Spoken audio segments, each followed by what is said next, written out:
ಆತ್ಮೀಯ H16 news ಅರ್ಥಾತ್ ಸೀತಾರಾಮ್ ನ್ಯೂಸದ ವೀಕ್ಷಕರೇ, ನಾನು ನಿಮ್ಮವ ಆಯತ ಮಲ್ಲಪ್ಪ ಜೊತೆವರು. ತಾವು ಈಗ ಸುದ್ದಿಗಳ ಲೋಕಕ್ಕೆ ಎಂಟ್ರಿ ಹೊಡಿತಾ ಇದ್ದೀರಿ. ಈ ಸುದ್ದಿಗಳನ್ನು ಪ್ರತಿಯೊಂದು ನೋಡೋ ಜೊತೆಗೆ ನಿಮ್ಮ ಅಭಿಪ್ರಾಯಗಳನ್ನು ಹೊಸ್ತಾ ಇರಿ. ಯಾಕಂದರೆ ಈ ಸುದ್ದಿಗಳು ನಿಮಗಾಗಿ, ನಿಮ್ಮ ಬದುಕಿಗಾಗಿ, ನಿಮ್ಮ ವೈಚಾರಿಕೆಗಾಗಿ, ನಿಮ್ಮ ತಿಳುವಳಿಕೆಗಾಗಿಯೂ ನಿಮಗೂ ಗೊತ್ತು. ಜೊತೆಗೆ ನಮಗೂ ನಿಮ್ಮೊಂದಿಗೆ ಇದೊಂದು ಮಾತಾಡುವಂಥ ಜೊತೆಗೆ ಸುದ್ದಿಗಳನ್ನು ಬಿಡುವಂಥ ಕೆಲಸ. ಈ ಕೆಲಸದಲ್ಲಿ ನಾವು ನಿಮ್ಮೊಂದಿಗೆ ಇದ್ದೀವಿ ಅಂತ ಹೇಳ್ತಾ ನೋಡ್ತಾ ಇರಿ ಸುದ್ದಿಗಳನ್ನು.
ನಮ್ಮ ಜಿಲ್ಲೆಯ ಕೆಲವು ಈ ಸರ್ಕಾರಿ ಕಚೇರಿಗಳಲ್ಲಿ ವಿಶೇಷವಾಗಿ ತಹಸೀಲ್ದಾರ್ ಕಚೇರಿ ಇರ್ಬೋದು, ಆಮೇಲೆ ಲೋಕಾಯುಕ್ತ ಇರ್ಬೋದು, ಇನ್ನೂ ಇತರ ಕಚೇರಿಗಳಲ್ಲಿ ಈ ಹಳದಿ ಮತ್ತು ಕೆಂಪು ಟಿ ಶರ್ಟ್ ಹಾಕಿಕೊಂಡಂಥ ಒಂದು ಪಕ್ಷದ KRS ಪಕ್ಷ ಅಂತ ಹೇಳ್ಕೊಂಡಂಥ ಕೆಲವರೆಲ್ಲರೂ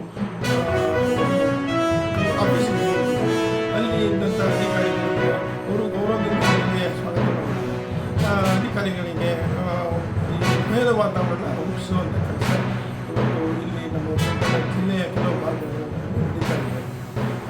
ಹೋಗಿ ಅವರಿಗೆ ಫೈನಲ್ಲಿ ಆಮೇಲೆ ಯಾವಾಗ ಈ ಕಡತ ಯಾಕೆ ಲೇಟ್ ಆಯಿತು, ವಿಳಂಬ ಯಾಕಾಯಿತು, ಯಾಕೆ ಕೊಟ್ಟಿಲ್ಲ ಇಂತೆಲ್ಲ ಹೇಳಿ ಆಮೇಲೆ ಅವರಿಗೆ ನಾನಾ ರೀತಿಯಲ್ಲಿ ಪ್ರಶ್ನೆ ಕೇಳೋದು, ಆ ಫೈಲ್ ತೆಗೆದುಕೊಳ್ಳು ಅಂತ ಹೇಳೋದು, ಆಮೇಲೆ ಅಲ್ಲಿದ್ದಂಥ ಒಂದು ಏನು ದಾಖಲೆಗಳಿದ್ದಾವೆ ಅದಕ್ಕೆಲ್ಲ ಕೈ ಹಚ್ಚೋದು, ಇಂಥವೆಲ್ಲ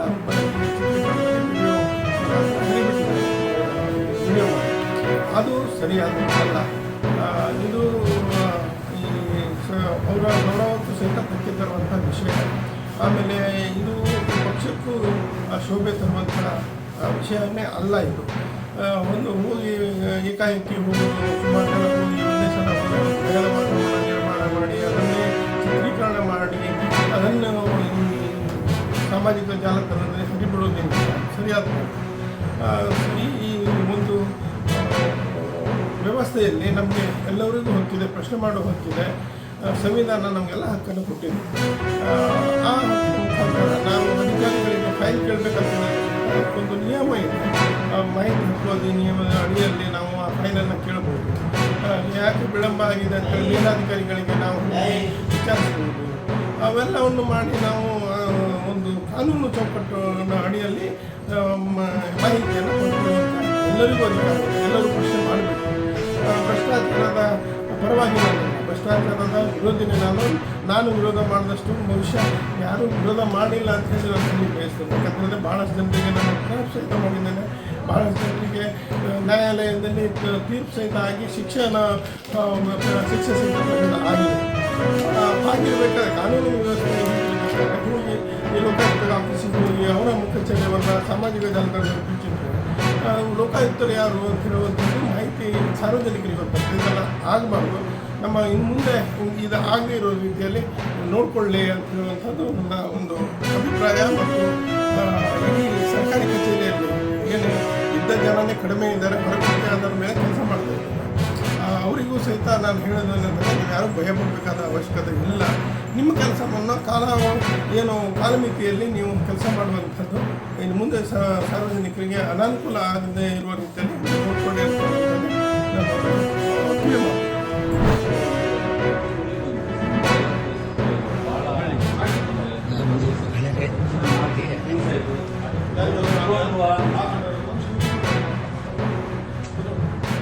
ಅವರು ಗಾಡಿ ಕೇಳಿದ್ವ ಎಷ್ಟೊತ್ತಲ್ಲಿ ಹೋಗಿದ್ದಾರೆ ನೀವೇನು ಮಾಡ್ತೀವಿ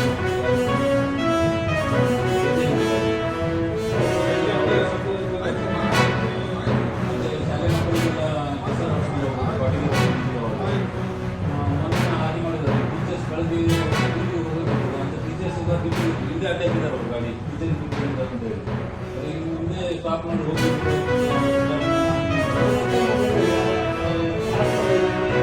ಲೈನಲ್ಲಿ ಓಡಿಸ್ಬಿಡು ಸರ್, ಅವ್ರಿಗೆ ಒಂದೇ ಬಸ್ಸು ಓಡಿಸ್ಬಿಡು.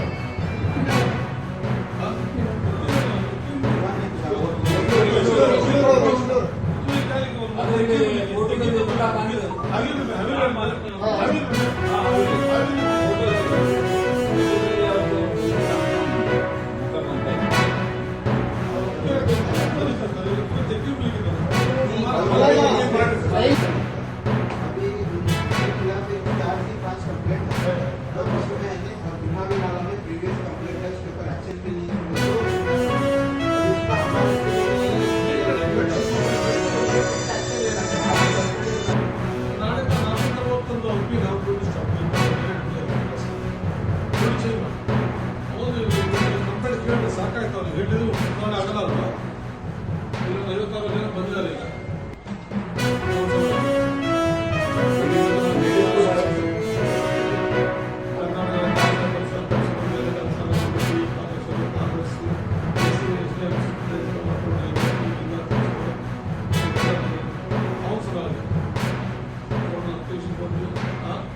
ಅವ್ನು ತೆಗಿರು ನಾನು ತೆಗಿರು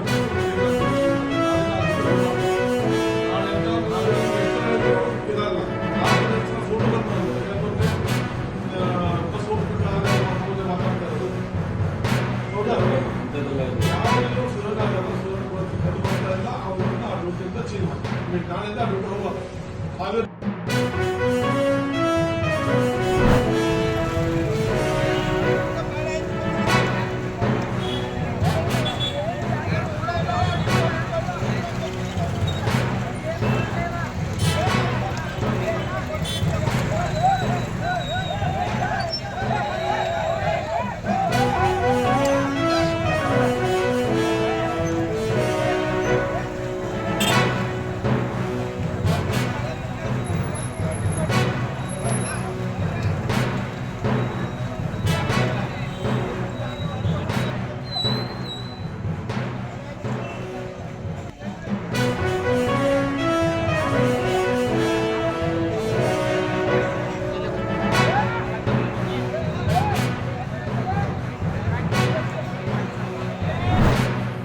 ಆತ್ಮೀಯರೇ, ಎಲ್ಲ ಸುದ್ದಿಗಳನ್ನು ನೋಡಿದ್ರಲ್ಲ, ಏನು ಅನಿಸ್ತು ನಿಮಗೆ? ಇದರಲ್ಲೇ ನಿಮ್ಗೆ ಲೈಕ್ ಆಗಿರ್ಬೋದು, ಡಿಸ್ಲೈಕು ಆಗಿರ್ಬೋದು, ಕಾಮೆಂಟ್ ಬೇಡಪ್ಪ ಅಂತ ಅನಿಸಿರ್ಬೋದು, ಕಾಮೆಂಟ್ ಮಾಡಬೇಕಪ್ಪ ಅನಿಸ್ಬೋದು, ಶೇರ್ ಮಾಡಬಾರ್ದಪ್ಪ ಅನಿಸಿರ್ಬೋದು, ಮಾಡಬೇಕು ಅನಿಸಿರ್ಬೋದು. ಏನಾದರೂ ಆಗಲಿ ಶೇರ್ ಮಾಡ್ತಾಯಿರಿ, ಈ ನ್ಯೂಸ್ಗಳು ಹಂಚ್ತಾ ಇರಿ, ಜೊತೆಗೆ ಇದಕ್ಕೆ ಸಬ್ಸ್ಕ್ರೈಬ್ ಆಗ್ತಾಯಿರಿ ಅಂತ ಹೇಳ್ತಾ H16 ನ್ಯೂಸ್ ಅರ್ಥಾತ್ ಹೇ ಸೀತಾರಾಮ್, ಇದು ಸತ್ಯದ ಕೈಗೆ ನಡಿ. ವಂದನೆಗಳು.